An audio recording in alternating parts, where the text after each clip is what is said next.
Mineşşeytanirracim. Bismillahirrahmanirrahim. Elhamdülillahi Rabbil alemin.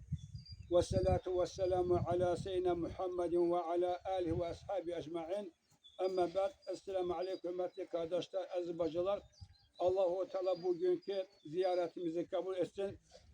Öyle bir ziyaret ki hansı ki kendimizde az insanlar, yani ki ahaliye göre 600-700 civarında insanlar olsa da içimizde, devletimizde büyük bir tarihe ad yazılmış bizim polkovnik Leytenant Abubakar Hacıyev'in doğum gününe yığılmışız.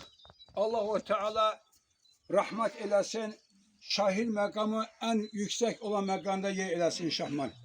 Çünkü kardeşler, bacılar, bu ailede 1979 yılın April'in 11'i öyle bir evlat dünyaya geldi ki ne anasının ne atasının hardan bilerdiler ki öyle bir Allah sevgisi olan, Peygamber Aleyhisselam'ın sevgisi olan, vatan sevgisi olan, devlet sevgisi olan, vatan yolunda torpakları düşmanlardan, işgaldan azat etmekten ötürü canını feda verecek bir evlat dünyaya geldi diye. Allah-u Teala rahmet eylesin. Bugünü dünyaya gelenden 47 ili desen yaşı tamam olur. Elbette içimizde 6 il olmasa da biz hemşe onu hatırlasıyız. Bizim kalbimizde yeri var.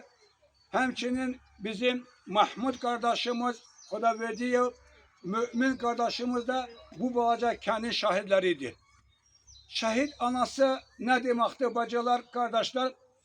Peygamber Aleyhisselam'ın devrinde hele ki Müslüman olmayan Sümeyye adında müşrik bir kadın var idi.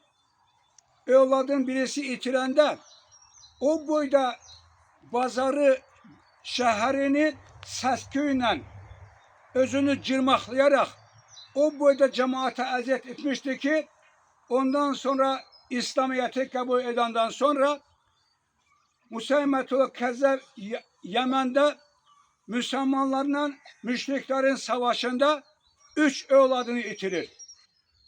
Ve onun evlatları itirenden sonra Sümeyye radıyallahu anha oradan kayıdan Müslüman ordusundan bir yokluyor, soruşur. Benim evlatlarımı hara eylediniz? Evlatlarımdan haber var mı? Hiç kes diyebilmiyor ki ya Sümeyye senin evlatların şehit oldu diye. Ancak Ömer ashabazan diyor, Sümeyye diyor, senin 3 oğlun, 3'ü de diyor, devlet yolunda, torpak yolunda, din yolunda, İslam yolunda şehit oldu diyor. O vakti elleri kaldırır. Allah'ın diyor, sana şükürler olsun ki kıyamet günü beni hesaba getirecekti. 3 şehit anası olarak huzuruna davet edesi bir kadın olarak beni getireceksin diyor. Sana şükürler olsun diyor. Bana 3 evlat verdin, 3'ü de diyor, şehit oldu diyor.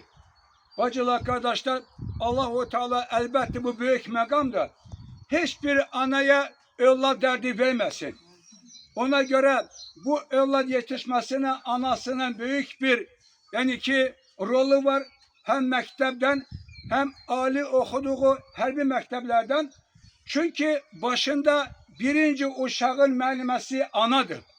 Çünkü bir gül yetiştirmekten ötürü bahçe lazımdı. Kol köste gül yetişmiyor. Çünkü o bahçe kimi oluptu, aile kesip olsa da ancak terbiye görmüş evlat vatan yolunda, devlet yolunda, torpaklar yolunda canını veren Abubakar Hacı, Allah rahmet eylesin. Allah-u Teala bütün şehrimize rahmet eylesin. Allah-u Teala bir daha devletimizde böyle bir acı günler yaşamak kısmet eylemesin. Vesselamu aleyküm ve berekatuhu.